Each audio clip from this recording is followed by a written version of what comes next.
स्वागत कोर्ता इದ್ದಾರೆ ಅವರಿಗೆ ಜೋರಾದ ಚಪ್ಪಾಳೆಯನ್ನು ತಟ್ಟುವ ಮುಖಾಂತರ ಸ್ವಾಗತ ಕೋರುತ್ತಾರೆ ಎಲ್ಲರೂ ಸ್ವಾಗತಕ್ಕೆ ಅವಕಾಶ ಕೊಡುತ್ತಾರೆ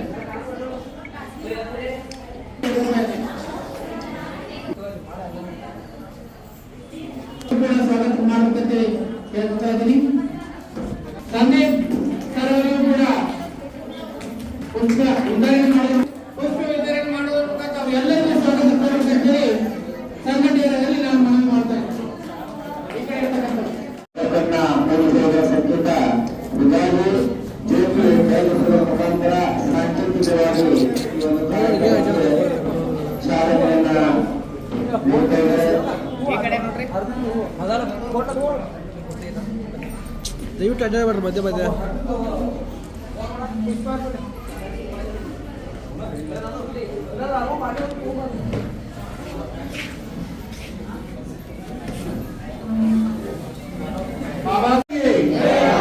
ಪ್ರೊಫೆಸರ್ ಪಿ ಕೃಷ್ಣಪ್ಪ ಅವರಿಗೆ ಬಾಬಾ ಸಾಹೇಬ್ ಅಂಬೇಡ್ಕರ್ ಅವರಿಗೆ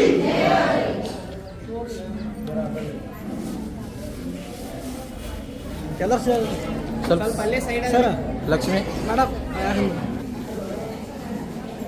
ಕೈ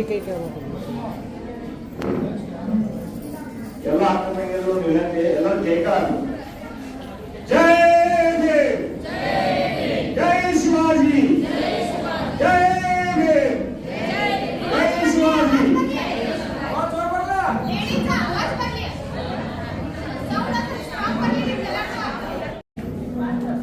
ಹರ್ಷವರ್ಧನ್ ಹಾಗೂ ಲಕ್ಷ್ಮಿ ಅವರು ಈ ಕಾರ್ಯಕ್ರಮ ಬಗ್ಗೆ ಬಹಳ ಶ್ರಮ ಪಟ್ಟಿದ್ದಾರೆ. ಅವರು ಕೂಡ ನಾನು ನಮಸ್ಕಾರಗಳು. ಅದೇ ರೀತಿ ಈ ಕಾರ್ಯಕ್ರಮ ಉದ್ದೇಶಿ ಎರಡು ಮಾತಾಡೋಕೆ ಅವಕಾಶ ಕೊಟ್ಟಿದ್ದಾರೆ. ನಮ್ಮ ರಾಜ್ಯ ಅಧ್ಯಕ್ಷರಾದಂತ ರಮೇಶ್ ಅಣ್ಣ ಮಾತಾಡೋರಿಗೆ ಹಾಗೂ ಸುನೀತಾ ಅಕ್ಕ ಅವರಿಗೆ, ಅದೇ ರೀತಿಯಾಗಿ ಕಮಲಾ ಕರಮನವರಿಗೆ, ಸೋದರರಿಗೆ ಹಾಗೂ ನನ್ನ ಅಣ್ಣ ತಮ್ಮರಿಗೆ ವಂದನೆಗಳು.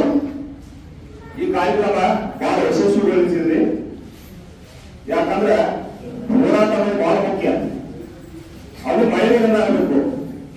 ನಿಮ್ಮ ಒಂದು ಸೂಚನೆ ಹೇಳ್ತೀನಿ ಆತ್ಮೀಯರಿಗೆ, ಶಿಕ್ಷಣ ಎಲ್ಲ ಪ್ರಕಾರದ ಮಕ್ಕಳು ಬೆಳಿಬೇಕು. ದಯಮಾಡಿ ಶಿಕ್ಷಣ ಎಷ್ಟು ಕಲಿಸ್ತೀರಿ ಮುಂದೆ ಫ್ಯೂಚರ್ ಚಲೋ ಆಗ್ತದೆ. ಯಾಕಂದ್ರೆ ಕಲಿಯುವುದು ಬಹಳ ಕಮ್ಮಿ. ಈ ಕಲಿಯುವಾಗ ಬಹಳ ಪುಸ್ತಕ ಒಳಗಾದ್ರೆ ಬಾಬಾ ಸಾಹೇಬ್ ಅಂಬೇಡ್ಕರ್ ಅವರು ಬಹಳ ಪುಸ್ತಕಗಳು ಅವ್ರ ತಳವಾರ ನೋಡ್ಬೇಕು ನಾವು. ಅವ್ರು ನೋಡಿದ್ರೆ ಕಣ್ಣಾಗ ಗಟ್ಟಿ ಬರ್ತದೆ, ನೀರು ಬರೋದು ಗಟ್ಟಿ ಬರ್ತೈತಿ. ಅದಕ್ಕಾಗಿ ತಾಯಲ್ಲಿ ನಿಮ್ಗೆ ವಿನಂತಿ ಹೇಳ್ತೀನಿ, ದಯಮಾಡಿ ಸ್ವಲ್ಪ ಕೆಲಸ ಬನ್ನಿಗೆ ಅಂತ ಮಕ್ಕಳಿಗೆ ಶಿಕ್ಷಣ ಕೊಡ್ರಿ. ಪ್ರತಿಯೊಬ್ಬರು ಮಕ್ಕಳು ಹೆಣ್ಮಗಳಾಗಲಿ ತಮ್ಮ ಆಗಲಿ ಎಲ್ಲರಿಗೂ ಕಲಿಬೇಕು. ಯಾಕಂದ್ರೆ ಇದು ಈ ರಾಜಕೀಯ ಒತ್ತಡ ಬಹಳ ದಿವಸವಾಗಿದೆ. ಇದು ಮುಂದಿನ ದಿನಮಾನಗಳು ಎಲ್ಲಿ ತರ್ತಾರೋ ಗೊತ್ತಿಲ್ಲ. ಅದಕ್ಕಾಗಿ ದಯಮಾಡಿ ನಾನು ಬಹಳ ಮಾತಾಡಿಲ್ಲ, ಬಹಳ ಟೈಮ್ ಆಗಿತ್ತು, ಇನ್ನು ಬಹಳ ಮಾತಾಡೋಲ್ಲ. ನಾನು ಮಾತಾಡಕ್ಕೆ ಎರಡು ಮಾತುಗಳು ನೋಡ್ತಾ ನಾನು.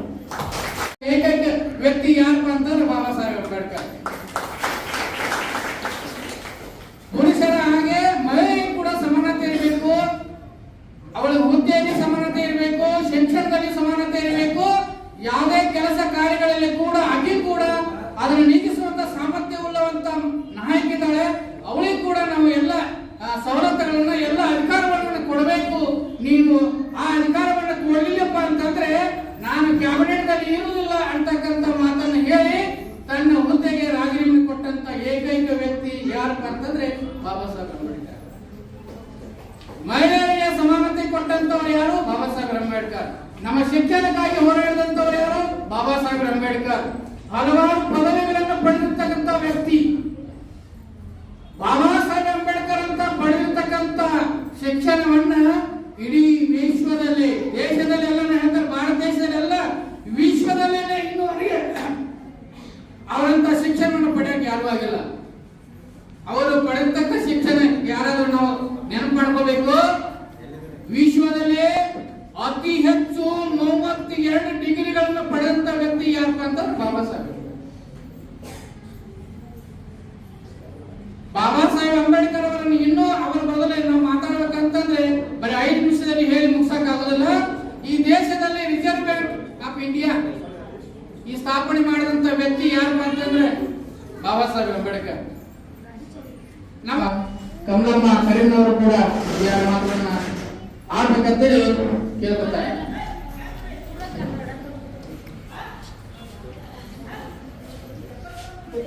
ಬಸವ ಅಂಬೇಡ್ಕರ್ ಈ ದಿನ ಏನು ಖಾನಾಪುರ ತಾಲೂಕಾ ಶಾಖಾ ಉದ್ಘಾಟನೆ ಸಮಾರಂಭಕ್ಕೆ ಆಗಮಿಸಿರ್ತಕ್ಕಂಥ ಎಲ್ಲ ನನ್ನ ಸಹೋದರಿಯರಿಗೆ ಹಾಗೂ ವೇದಿಕೆ ಮೇಲೆ ಆಶೀರ್ವಾದಿರ್ತಕ್ಕಂಥ ರಮೇಶ್ ಮಾದರ್ ಅವರೇ ಹಾಗೂ ಸುನೀತಾ ಕಾಯ್ಬಳೆ ಅವರೇ, ಮೇಘಾಕ್ಕ ಅವರೇ ಹಾಗೂ ಲಕ್ಷ್ಮಿ ಅವರೇ, ನನ್ನ ಸಹೋದರರಾದ ಉಳಿದ ಎಲ್ಲ ಸಹೋದರರಿಗೆ ಈ ಕಾರ್ಯಕ್ರಮಕ್ಕೆ ಆಗಮಿಸೋದಕ್ಕೆ ತಮ್ಮೆಲ್ಲರಿಗೂ ಜೈ ಭೀಮ್ ವಂದನೆಗಳನ್ನು ಹೇಳ್ತಾ, ಏನು ಇವತ್ತು ಈ ಕಾರ್ಯಕ್ರಮವನ್ನ ತಾವೆಲ್ಲ ತುಂಬಾ ವಿಜೃಂಭಣೆಯಿಂದ ಆಚರಿಸ್ತಾ ಇದ್ದೀರಾ ಅಂತಕ್ಕಂಥದ್ದನ್ನ ನೋಡಿ ನಮಗೆ ಒಂದು ಹೆಮ್ಮೆ ತರ್ತಾ ಇದೆ.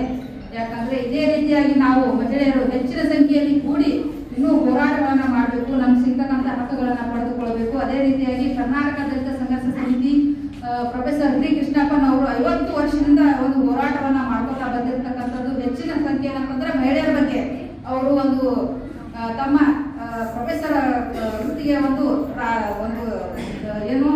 ರಾಜೀನಾಮೆಯನ್ನು ಕೊಟ್ಟು ತಾವು ಮಹಿಳೆಯರಿಗೆ ಆಗ್ತಕ್ಕಂಥ ಅನ್ಯಾಯಗಳನ್ನ ಉದಾಹರಣೆಗಾಗಿ ಕಾರವಾರದಲ್ಲಿ ಆಗಿರ್ತಕ್ಕಂಥ ಕೋಲಾರದಲ್ಲಿ ಅನ್ಸೂಯಂ ಅಂತಕ್ಕಂಥ ಒಂದು ಮಹಿಳೆಯ ಮೇಲೆ ಅತ್ಯಾಚಾರ ಆಗ್ತದ.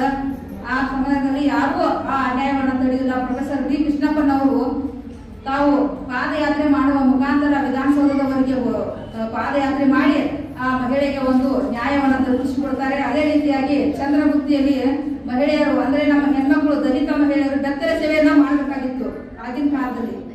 ಅಂದ್ರೆ 1974ರಲ್ಲಿ ಈ ಒಂದು ಹೋರಾಟ. ಹೀಗಾಗಿ ಆ ಹೆಣ್ಮಕ್ಕಳ ಒಂದು ಮಾನ ಹಾನಿಯನ್ನ ನೋಡ್ತಕ್ಕಂಥ ಜನರು ಎಲ್ಲರೂ ಸಂತೋಷವನ್ನ ಅನುಭವಿಸ್ತಿದ್ರು. ಆದ್ರೆ ಯಾರು ಅದನ್ನ ತಡಿಬೇಕಂತ ಮುಂದೆ ಬರ್ತಾ ಇರಲಿಲ್ಲ. ಆದ್ರೆ ಪ್ರೊಫೆಸರ್ ಬಿ ಕೃಷ್ಣಪ್ಪನವರು ಅದರ ಬಗ್ಗೆ ಒಂದು ಹೆಚ್ಚಿನವನ್ನು ಗಮನವನ್ನು ತೆಗೆದುಕೊಂಡು ಮಹಿಳೆಯರ ಒಂದು ಮಾನವನ್ನು ಮುಚ್ಚುವ ಮುಖಾಂತರ ಅಂದ್ರೆ ನಾವು ದಲಿತ ಮಹಿಳೆಯರು ಇವತ್ತು ಮೈ ತುಂಬ ಬಟ್ಟೆ ಹಾಕೊಂಡು ಓಡಾಡ್ತಪ್ಪ ಅಂತಂದ್ರ ಅದ ಕಾರಣ ನಮ್ಮ ಪ್ರೊಫೆಸರ್ ಬಿ ಕೃಷ್ಣಪ್ಪನವರು ಅಂತ ನಾವು ಹೆಮ್ಮೆಯಿಂದ ಹೇಳಬೇಕು. ಇವತ್ತು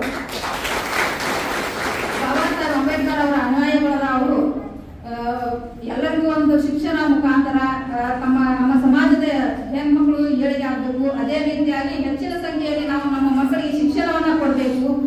ಹಾಗೆ ನಾವು ನಮ್ಮ ಮಕ್ಕಳ ಪ್ರತಿಯೊಬ್ಬರ ಮನೆಯಲ್ಲಿ ಬಾಬಾ ಸಾಹೇಬ್ ಅಂಬೇಡ್ಕರ್ ಹುಟ್ಟಬೇಕು ಅಂತಕ್ಕಂಥ ಮಾತನ್ನ ನಾ ಈ ಸಂದರ್ಭದಲ್ಲಿ ಬೆಳ್ಕೊತೀನಿ. ಯಾಕಂತಂದ್ರೆ ನಮಗೆ ಇವತ್ತು ಎಷ್ಟೋ ಅನ್ಯಾಯಗಳನ್ನ ಆದ್ರೆ ಯಾರು ನಮಗೆ ಕಡಿಲಾರ ಸಂದರ್ಭದಲ್ಲಿ ಬಾಬಾ ಸಾಹೇಬ್ ಅಂಬೇಡ್ಕರ್ ಅವರು ತಾವು ತಮ್ಮ ರಕ್ತವನ್ನ ಒಂದು ನೀರಾಗಿ ಚೆಲ್ಲಿ ಅವರು ರಾತ್ರಿ ಅಂತೆ ನಮಗೋಸ್ಕರ ನಮ್ಮ ಮಹಿಳೆಯರು ನಮ್ಮ ದಲಿತ ಸಮಾಜ ಆಗಿರ್ಬೋದು ಅಥವಾ ಹಿಂದುಳಿದ ಸಮಾಜ ಆಗಿರ್ಬೋದು, ಶೋಷಿತ ವರ್ಗದವರಾಗಿರ್ಬೋದು, ಇವತ್ತು ಅವರ ಪರವಾಗಿ ಯಾರಾದ್ರೂ ಧ್ವನಿ ಎತ್ತಿ ಇವತ್ತು ತಮ್ಮ ಜೀವನವನ್ನೇ ಶೋಷಿರ್ತಕ್ಕಂಥ ಬಾಬಾ ಸಾಹೇಬ್ ಅಂಬೇಡ್ಕರ್ ಅವರನ್ನ ನಾವು ಇವತ್ತು ಪ್ರತಿಕ್ಷಣ ಪ್ರತಿದಿನ ನಾವು ನೆನೆಸ್ತಾ ಇರ್ಬೇಕು. ಯಾಕಂದ್ರೆ ನಾವು ಇವತ್ತು ನಾವು ಏನಪ್ಪ ಇವತ್ತು ಮಹಿಳೆಯರು ಇವತ್ತು ಹೊರಗೆ ಬಂದು ನಮ್ಮ ಒಂದು ಹಕ್ಕುಗಳನ್ನ ನಾವು ಕೇಳ್ತಕ್ಕಂಥದನ್ನ ಇವತ್ತು ನಮ್ಮ ಹಕ್ಕು ನಮ್ಗೆ ಇದೆಯಪ್ಪ ಅಂತ ತೋರಿಸ್ಕೊಟ್ಟಿದ್ದೆ ಬಾಬಾ ಸಾಹೇಬ್ ಅಂಬೇಡ್ಕರ್ ಅವರು ನಮ್ಮ ಮಕ್ಕಳಿಗೆ ಶಿಕ್ಷಣ ಕೊಡುವ ಮುಖಾಂತರ ಬಾಬಾ ಸಾಹೇಬರು ಮಾತಾಡ್ತಾರೆ, ಶಿಕ್ಷಣವೆಂಬುದು ಹುಲಿ ಹಾಲಿನಂತೆ ಅದನ್ನು ಕೊಡದವರು ಪ್ರತಿಯೊಬ್ಬರು ಗರ್ಜಿಸಲೇಬೇಕು ಅಂತಕ್ಕಂಥದ ಮಾತನ್ನ ಹೇಳ್ತಕ್ಕಂಥ ಬಾಬಾ ಸಾಹೇಬರ ಮಾತನ್ನು ನಾವು ಇವತ್ತು ಗಮನದಲ್ಲಿ ತೆಗೆದುಕೊಂಡು ಮಹಿಳೆಯರು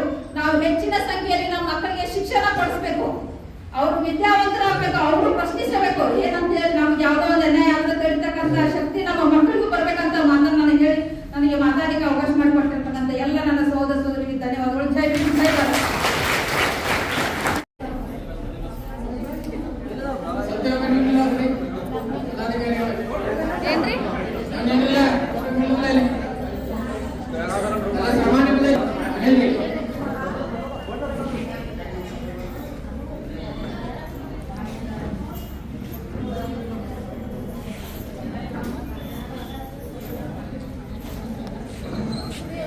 ಸಂಘಟನೆಯ ಅಧಿಕಾರವನ್ನು ಹಾಗೂ ಪ್ರಶಸ್ತಿ ಪ್ರಮಾಣಗಳ ಸ್ವೀಕರಿಸಿದ ತಮ್ಮೆಲ್ಲರಿಗೂ ಕಂಗ್ರಾಚುಲೇಷನ್ ಹೇಳ್ತಾ ಅಭಿನಂದನೆ ಹೇಳ್ತಾ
ಇನ್ನೊಂದು ಸರ್ ನಿಲ್ಲ ಬಿಡ್ಬಿಡಿ ಯಾಕೆ ಒಂದಿಟ್ಟು ಸರ್ ನಿಂದ ಅರ್ಧ ಮಂದಿ ಕುಡಿಸ್ಬಿಡು ಇನ್ನ ನಾಷ್ಟ ಮಾಡತ್ತಾರ ಅವ್ರ बाबा साहेब आंबेडकर होते बाबा साहेब आंबेडकर होते जय भीम